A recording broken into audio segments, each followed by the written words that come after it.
All right, it's that time again. Time for another Sunday video. And today we're gonna party like it's 1998 with a Marine Corps basic gear loadout. So let's get to it.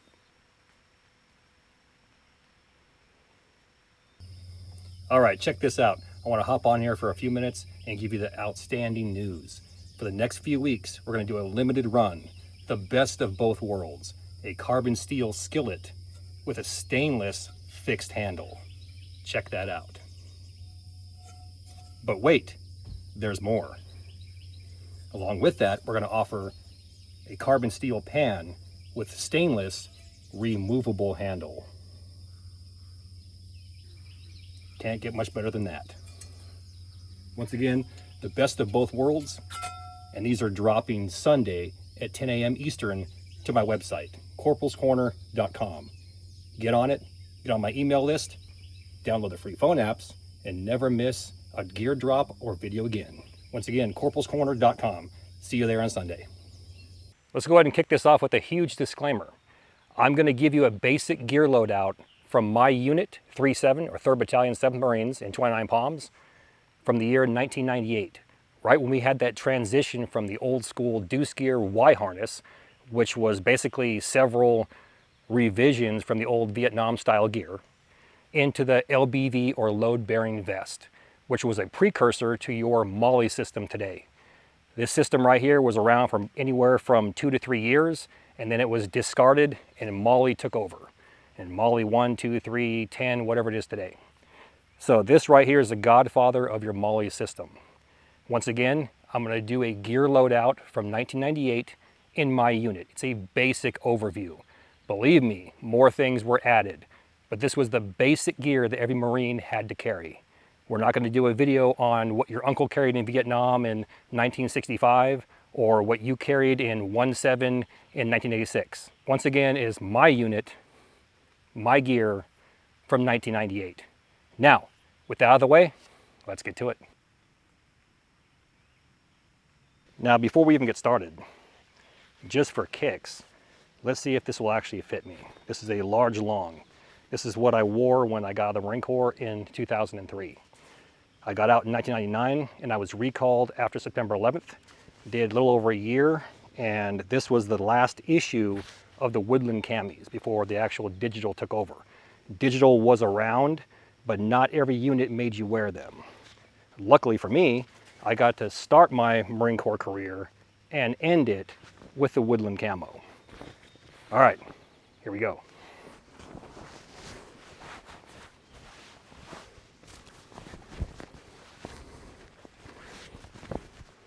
So far, so good. We're looking outstanding.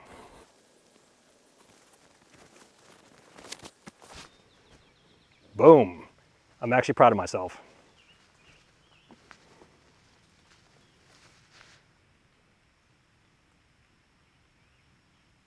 And side profile right there. Look at that. Plenty of room. I'll go ahead and ditch that for now because it's a nice, hot, humid day and I'm not required to wear it. So I'm not going to. Benefits of being a civilian. Now, in no particular order, let's go ahead and go through this gear and show the system, show how it's put together, and then show the basic gear loadout. Once again, believe me, there were a ton of things that were added, from your platoon requirements, your company requirements, your squad requirements, even your team requirements, and then your personal requirements. But the more stuff added, the heavier it got. So this is a basic gear loadout, and just the gear by itself with 2 full canteens and 180 rounds plus 6 magazines and knives and things like that, and food and MREs, you're looking at right around 15 to 20 pounds just with that. And this is a basic patrol gear loadout. So let's get to it.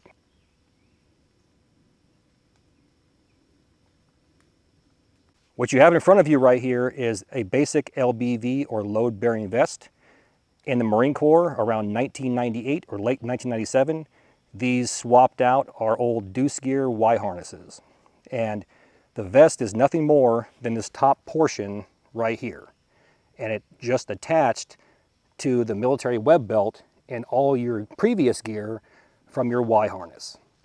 The vest itself is a standard H-style system, goes over your shoulders.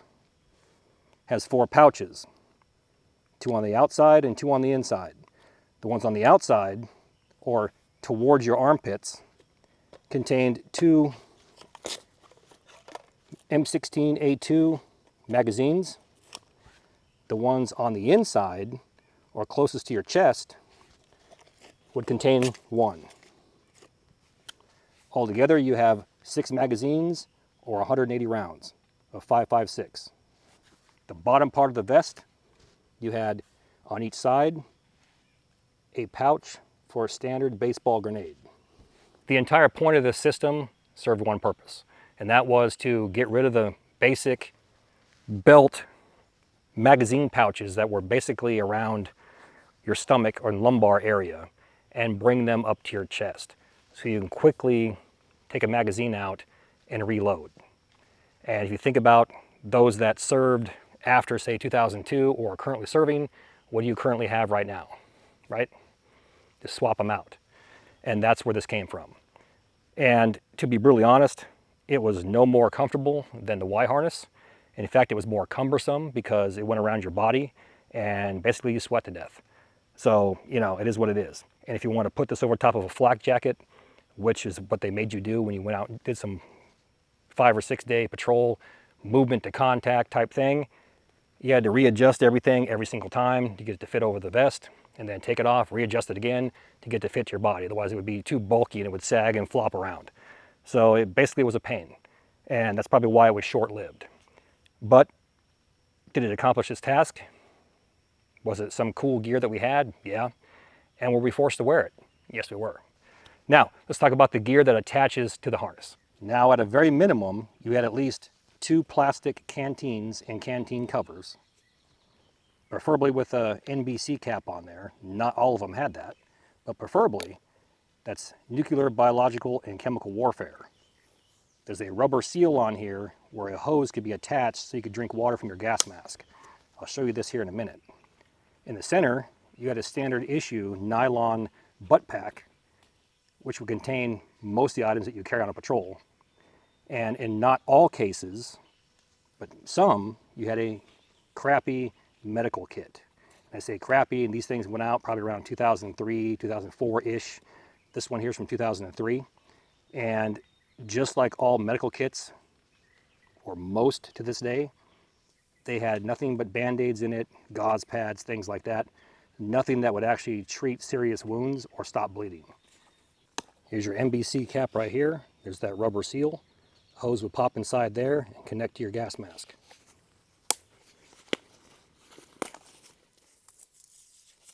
Along with your 2 canteens, you had 1 stainless steel canteen cup.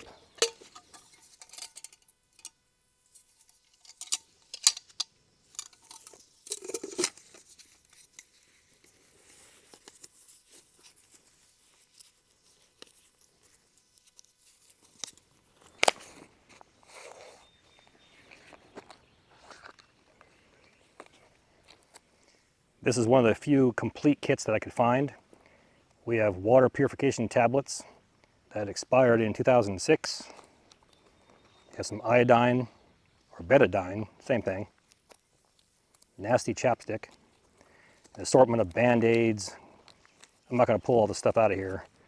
There's old Band-Aids right there. There's some gauze pads. There's a sling inside here. So pretty much is this basic first aid kit that, once again, it's standard crap that you can get from the store. There's your sling right there. Now, every single platoon had a Navy corpsman or your wannabe EMT attached to it. And the rule of thumb was anything happened, go see him, and he'd take care of it. That does 2 things. One, you're using all of his gear versus using your gear. So you gotta think about that. Second, if it's something serious to get you out of the field, then you get to be in the rear with the gear and get Taco Bell. So, hey, you know, is what it is. Let's go ahead and talk about the butt pack. Now, keep in mind, this is a basic gear loadout. Now, currently I'm carrying a headlamp. In my time in the Marine Corps in the late 90s, these were few and far between. So my unit chose to carry those small sidewinders or a mini mag, those mag flashlights. that carried the AA batteries. And we just tossed that in there. They all came with red lenses, and it worked out great. But I no longer have one of those, and this is more practical, so I tossed it in there. Now, as with all of my gear loadouts, what do we have right here? A standard poncho. This is where I learned this from, and I'm always going to continue to carry this no matter what. You had some type of chow. You're out there on a patrol. You might be gone for 12 hours. You might be gone for 24 hours. And you need to eat at some point. So one standard MRE, and you were considered good. Now, some type of tape. Could be electrical tape. Could be duct tape. Could be Gorilla Brand duct tape. Whatever you had at the time. For us, it was electrical tape.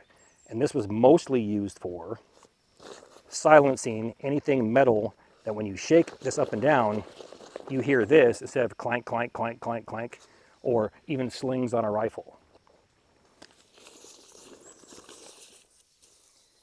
Good rule of thumb was a Leatherman. So we could strip wires for field phones, things like that, or snip barbed wire when you had to make a improvised Bangalore torpedo on some type of range, and it worked out well. Chemical light, never leave home without it. These were issued to us like candy, along with Motrin. You always had some type of chem light, that way you could mark a trail, mark a latrine, or simply mark your area that you're staying at the night, so that anyone were to walk up on you, you knew that, hey, an adjacent platoon came by here, or a squad, first squad's camping over here. Non-tactical, obviously. Sewing kit. Your gear is no good if it's destroyed.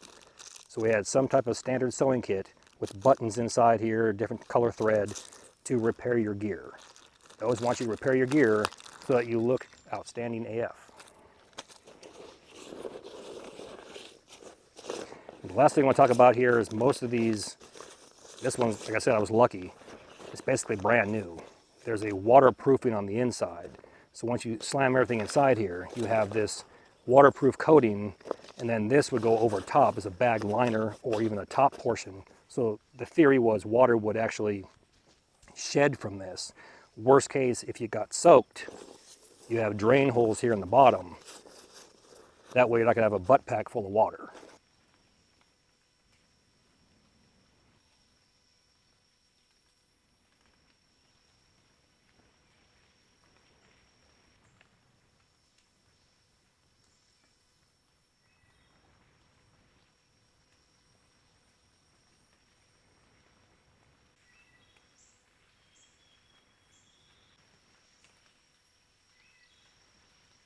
Moving right along to the top of our LBV on one of our straps, preferably the opposite of how you held your rifle. The buttstock of the rifle would go into my right shoulder, so my compass pouch would be on my left shoulder. Some wore them upside down so the compass would slide out. I chose to keep it up on top, so that way if it opened up, it would never slide out. And inside our compass pouch, we have a Kamenga lensetic compass.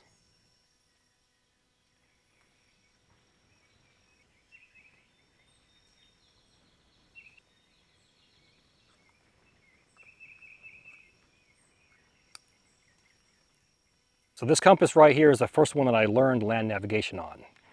It is cumbersome, it's bulky, it's made of aluminum, but is it bomb proof? Yes, it is. Or in my case, marine proof. Yes, it is. I've seen these things get run over and they still work. You have a tritium, I believe, on the inside of that, and it glows for about 10 to 25 years. And I say that because someone's going to say, it says 5 years. But we had compasses that were so old that were made 30 years prior, and they still worked. The oldest one I saw was 25 years, and it's still, at night, it would glow. So it is what it is. Everything has a shelf life, but then, as we all know, things will live forever.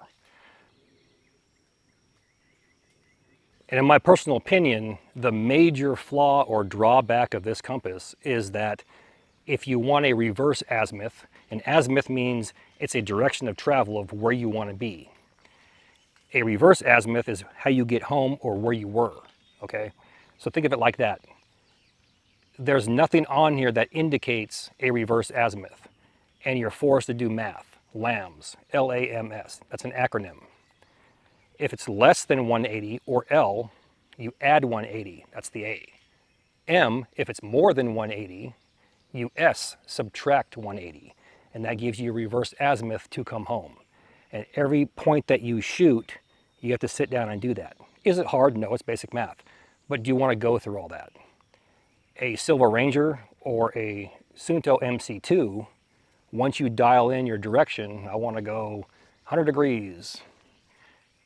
You can double check yourself and say 100 degrees, is that more or less than 180? It's less, right? So if it's less than 180, I'm going to add 180. So my reverse azimuth is 280, right? If I look down here, there's a mark and it says 280. So no math is involved, the compass does it for you. That right there is a time saver in my opinion. And if that's the sole reason to carry a Silver Ranger or a Sunto MC2, I'm going to do it. But are these fun to learn, fun to use? Yes. Find one that works for you, learn it the hard way, and then go for something easier.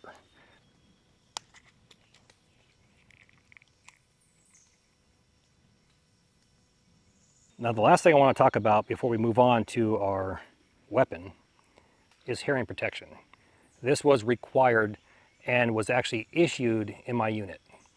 Now, there's been all kinds of controversy from 2003 or 2004 where the military didn't have the actual safe earplugs, and there's been lawsuits and so on and so forth. In my time and before my time, a lawsuit was not a thing. They gave you these earplugs and you went out and did your job. My unit, we were told to only wear one earplug. And depending on where you were on the line, when everybody's laying down 15, 20 meters apart, you have to be able to hear commands from your team leader or squad leader. So if you're towards the far left and your team leader's on the right, you wouldn't be wearing your right earplug. I'm right-handed, so I'm like this, firing, bam, bam, bam, bam, bam. Where's the brunt of all that noise going? Into my right ear. If you're on the opposite end, it'd be the opposite, right? So in my case, I now have 15% hearing loss in my right ear. I went down, got tested at the VA, and they checked me and said, yeah, you're basically screwed, and it will get worse. So, it is what it is. I'm sure people have more, especially if you're working for EOD or the Explosive Ordnance Disposal and bombs are going off everywhere. And depending on what your actual job was or how much time you served, you probably got it in both ears. Get that ringing every once in a while, muffled noises, a lot of people talking, you can't make out what they're saying, turn the TV up higher, start getting pissed off. That's all common. And most people in the infantry, most Marines, most military personnel have some type of hearing loss. My advice is, if you think you have that, go get checked out. The VA does it and it's free. And it's done by a third party to guarantee it's non-biased. I went down and I was skeptical, and it was non-biased, and it actually showed on the paperwork, hey, 15%, you can't hear these decibels. So it is what it is. Hopefully, when I'm in my 60s and 70s, I'm not walking around with hearing aids, but we never know.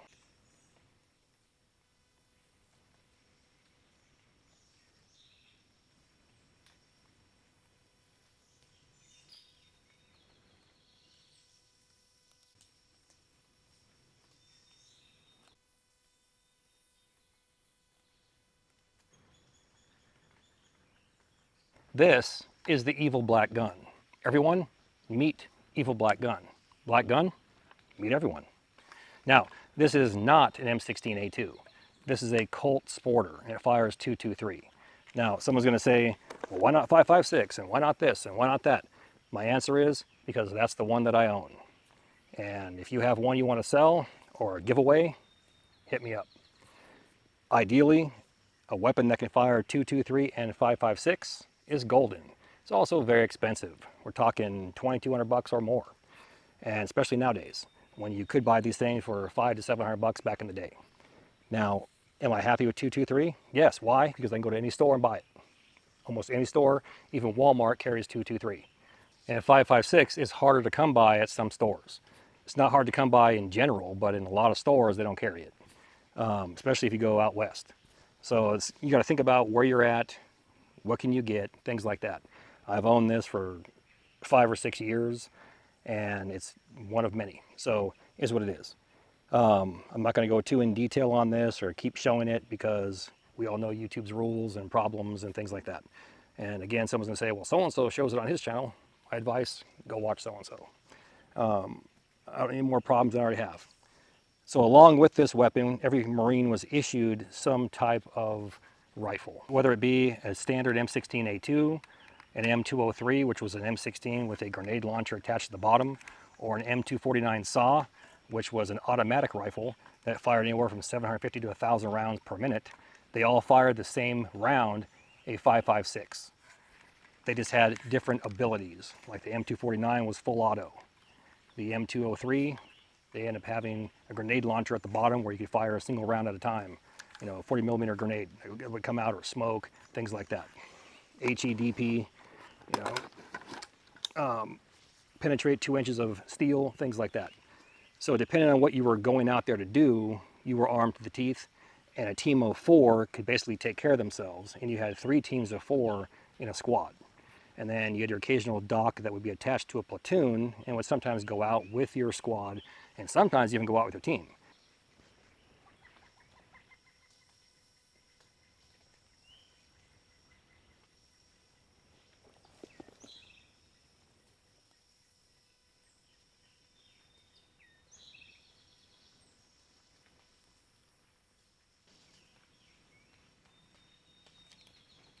So this right here was a basic gear loadout from 1998 in my unit. And again, there's plenty of things that were added.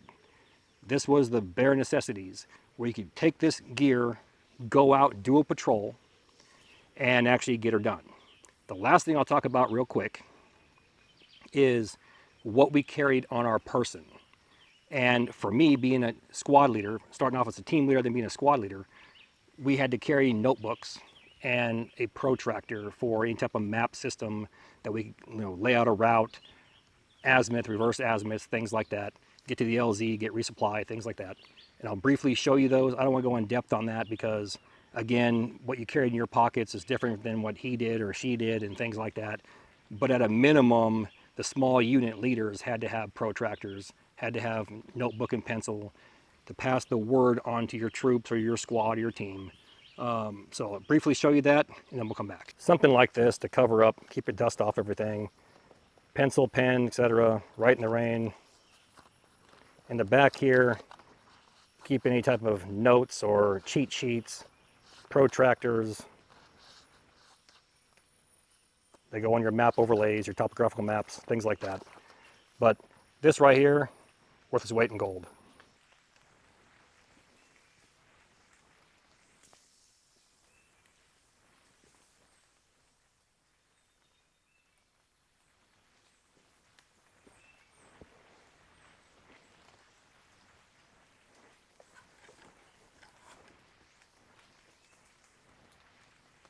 And there you have it, a simple gear loadout from 1998.